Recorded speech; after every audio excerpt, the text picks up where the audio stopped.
சென்னை அப்படின்னு பேர் சொன்னாலே மக்கள் எல்லோருமே ஒரு இயந்திரமாக இயங்கக்கூடிய ஒரு மாநகரம் அப்படின்னு எல்லோரும் நினைக்கிறது உண்டு. ஆனால் இவ்வளவு பரபரப்பான சென்னை மாநகரில் அமைதியாக ஒருத்தர் தன்னுடைய வீட்டு மொட்டை மாடியில் நாள்தோறும் ஆயிரக்கணக்கான பறவைகளுக்கு உணவளித்து வருகிறார் அப்படின்னா அவங்களால நம்ப முடியுதா? அவரது 15 ஆண்டு கால இந்த சேவையை இப்போது நாள் ஒன்றுக்கு 5000 முதல் 6000 பறவைகள் பயன்படுத்திக் கொள்கின்றன என்றால் அதையும் உங்களால் நம்ப முடிகிறதா? முடியாதுதான். பணம் சம்பாதிக்க மனிதன் நேரம் காலம் பார்க்காமல் ஓடிக்கொண்டிருக்கும் சென்னை மாநகரில் இந்த அதிசயம் தினந்தோறும் நிகழ்ந்து கொண்டிருக்கிறது.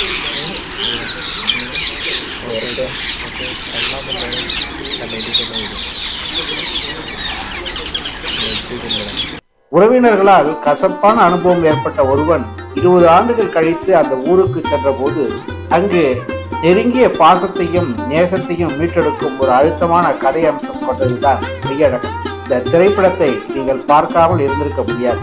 அதுவும் ஆழ்ந்த சிந்தனையோடு வீட்டின் மொட்டை மாடியில் நூற்றுக்கணக்கான கிளிகளுக்கு மத்தியில் அரவிந்தசாமி அமர்ந்திருந்த காட்சியையும் மறந்திருக்க முடியாது.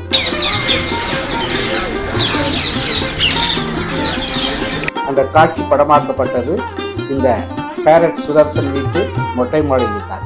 சென்னை சிந்தாதிரிப்பேட்டை ஐயா முதலி தெருவில் புதியவர்கள் யாராவது நுழைந்து இருபக்கமும் நோட்டமிட்டபடியே நடந்து சென்றால் போதும்.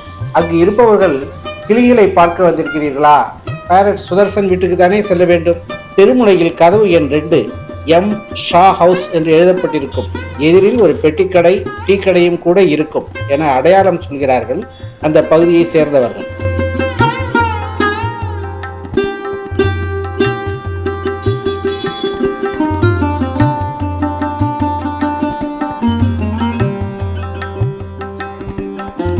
நீண்ட பாரம்பரியமிக்க கட்டடக்கலையை கொண்ட ஒரு பழமையான வீடு அது. கதவுகள், ஜன்னல்கள், சாய்வு ஓடுகள், மரத்தூண்கள், அழகிய சிறிய முற்றம் என அந்த வீடு 100 ஆண்டுகளை கடந்திருப்பதை நமக்கு சொல்லுகிறது.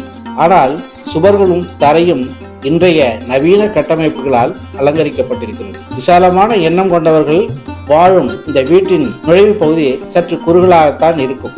உள்ளே நுழைந்ததும் முன்பின் தெரியாதவர்கள் யாராக இருந்தாலும் வாங்க உட்காருங்க என்ற உபசரி. பார்வையாளராக வருபவர் வீட்டின் முற்றத்தில் காலணியை கழட்டிவிட்டு அங்கு போடப்பட்டிருக்கும் சோபாக்களில் அமர வைக்கப்படுகிறார்கள். ஒரு சிலர் எதிரில் பெட்டிக்கடையில் விற்பனைக்கு வைத்திருக்கும் பச்சை வேர்க்கடலையை வாங்கி வந்து கூடத்தில் அதற்கென ஒதுக்கப்பட்டிருக்கும் இடத்தில் வைப்பதையும் பார்க்க முடிகிறது.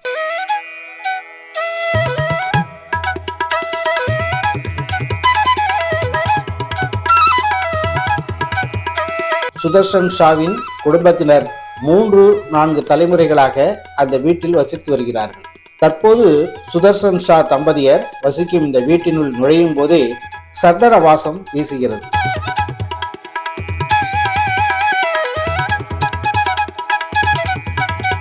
சுவர்களில் அழகிய ஓவியங்கள், அதுவும் இயற்கை சார்ந்த ஓவியங்கள், படங்கள் இடம்பெற்றிருக்கின்றன.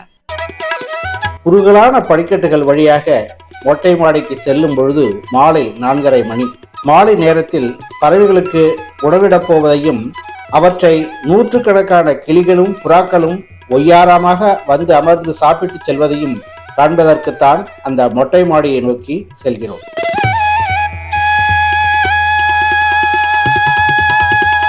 நாள்தோறும் வரும் பார்வையாளர்கள் எண்ணிக்கை சராசரியாக 50 முதல் 60 பேர் வரை இருக்கிறார்கள்.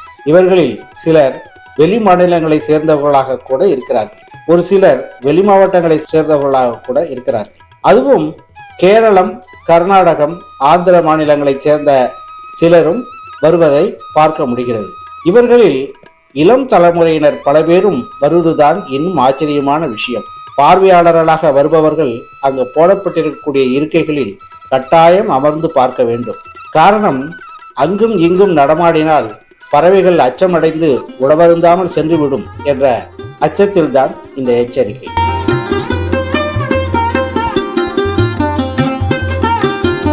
பறவைகளுக்கு ஊற வைத்த அரிசி, பச்சை கடலை தான் உணவாக அளிக்கப்படுகிறது. இதற்காக சற்று குழிவாக அமைந்திருக்கக்கூடிய நீண்ட மரப்பலகைகள் 50க்கும் மேற்பட்டவை அடுக்கி வைக்கப்பட்டிருக்கின்றன.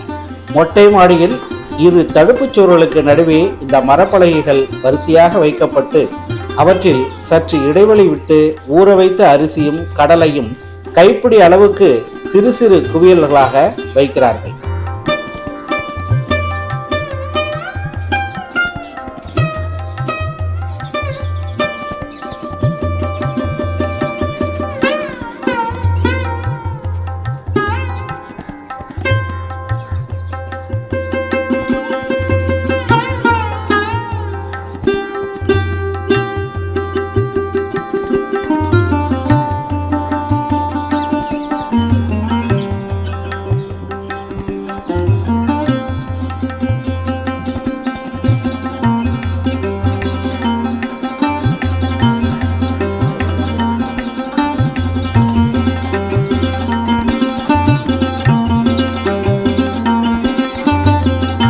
இந்த பணியை தொடங்குவதற்கு முன்பு பார்வையாளர்களிடம் சுதர்ஷன் ஷாவின் மனைவி வித்யா ஒரு தட்டில் ஊற வைத்த அரிசி மற்றும் கடலையை வைத்து அவர்கள் அனைவரையும் விருந்தினராக உபசரித்து அதை தொட்டு தரச் சொல்கிறார்கள்.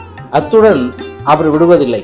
நீங்கள் யாராவது விரும்பினால் உங்கள் கைகளாலேயே பலகைகளில் அரிசி மற்றும் கடலையை வைக்கலாம் என்று சொல்லி அவர்களையும் ஊக்குவிக்கிறார். மொட்டை மாடி தடுப்புச்சுவர் கட்டைகளில் மரப்பலகைகளை வைத்து அரிசியும் கடலையும் இடும் பணியை மேற்கொள்ளும் போதே எங்கிருந்தோ நூற்றுக்கணக்கான பச்சை கிளிகளும் புறாக்களும் அருகில் காணப்படக்கூடிய ஒரு சில மரக்கிளைகளில் வந்து அமரத் தொடங்குகின்றன.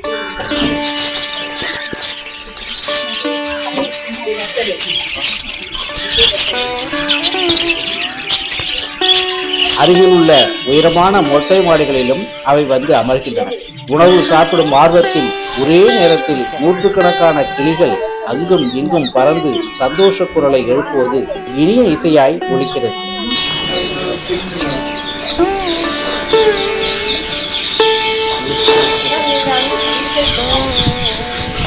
சற்று நேரத்தில் மரக்கிளைகள் அனைத்துமே பச்சை கிளிகளாய் மாறுகின்றன.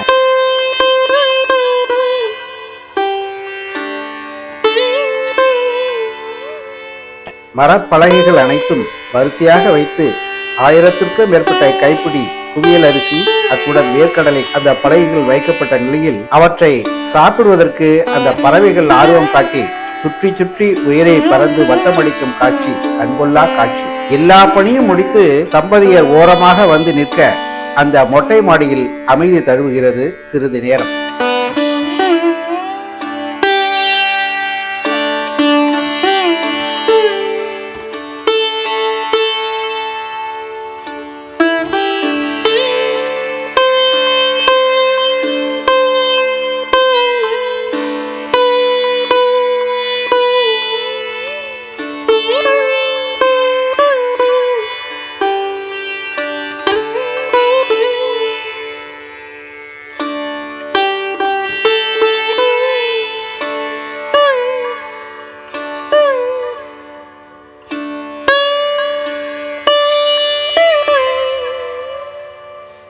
ஒரே நேரத்தில் நூற்றுக்கணக்கான புறாக்களும் பச்சை கிளிகளும் அந்த மரக்கட்டைகளில் உள்ள உணவை போட்டி போட்டு உண்ணும் காட்சி சுமார் 30 நிமிடங்களுக்கு மேல் நீடிக்கிறது. இடையிடையே தம்பதியர் அந்த கட்டைகளில் அரிசி மற்றும் வேர்க்கடலையை மீண்டும் மீண்டும் நிரப்பி வருவதும் அப்போது அந்த கிளிகளும் பறவைகளும் அருகில் உள்ள மரங்களுக்கு சென்று அமர்வதும் இன்னும் யாராவது சாப்பிடலன்னா சீக்கிரமா வந்து சாப்பிடுங்க என்று கூப்பிடுற மாதிரி அந்த பகுதியிலேயே ஒரு சுற்றி சுற்றி வரும் பச்சை கிளிகளும் புறாக்களும் நம் இதயத்தை வருடிச் செல்வதை உணர முடிகிறது.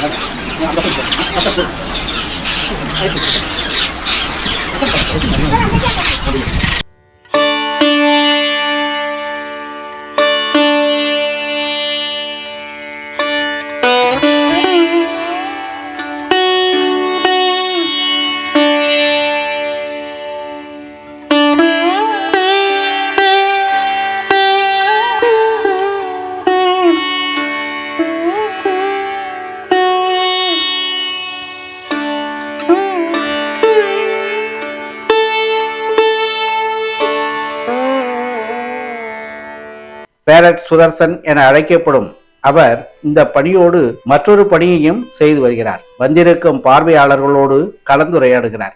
நீங்கள் என்னை போல் பறவைகளுக்கு உணவளிக்க வேண்டியதில்லை. அது உங்களுக்கு சற்று கடினமான விஷயமாக கூட தோன்றலாம். ஆனால் உங்களால் வீட்டுக்கு 2 மரங்களை வளர்க்க முடியும். அதை செய்தாலே இந்த பூமிக்கு நீங்கள் ஏதோ ஒரு நல்லது செய்கிறீர்கள் என்ற அர்த்தம். பறவைகள் உயிர் வாழ்வதற்கு மரங்கள் தான் வீடு, உணவு கூடம். அதை செய்தாலே எதிர்கால சந்ததிக்கு நீங்கள் ஒரு வகையில் உதவி செய்வதாகத்தான் அர்த்தம் என்று அறிவுரை வழங்குவதையும் கேட்க முடிகிறது. இயற்கையை ஆதரித்தால்தான் நாம் எல்லா வளத்துடனும் ஆரோக்கியத்துடனும் இந்த பூமியில் வாழ முடியும் என்ற நிதர்சனத்தை சுதர்சன் அவருக்கே உரிய மொழி நடையில் எடுத்துரைக்கும் பொழுது அதை யாரும் தட்டி சென்று விட முடியாது. மாலை 6 மணி நெருங்கும் நேரத்தில் பார்வையாளர்கள் எல்லோரும் கீழே இறங்கி வரும்பொழுது அவர்களுக்கு அருந்துவதற்கு தண்ணீர் பாட்டில் தருவதோடு விரும்புவோருக்கு டீயும் கொடுத்து உபசரிக்கிறார்கள் இந்த தம்பதியர். யாரிடமும் நன்கொடை பெறாமல் தன்னுடைய வருமானத்தில் பெரும்பகுதியை பறவைகளுக்கு உணவளித்து மகிழும் சுதர்சனை பேரட் சுதர்சன் என்று எல்லோரும் அழைப்பது சரிதானே?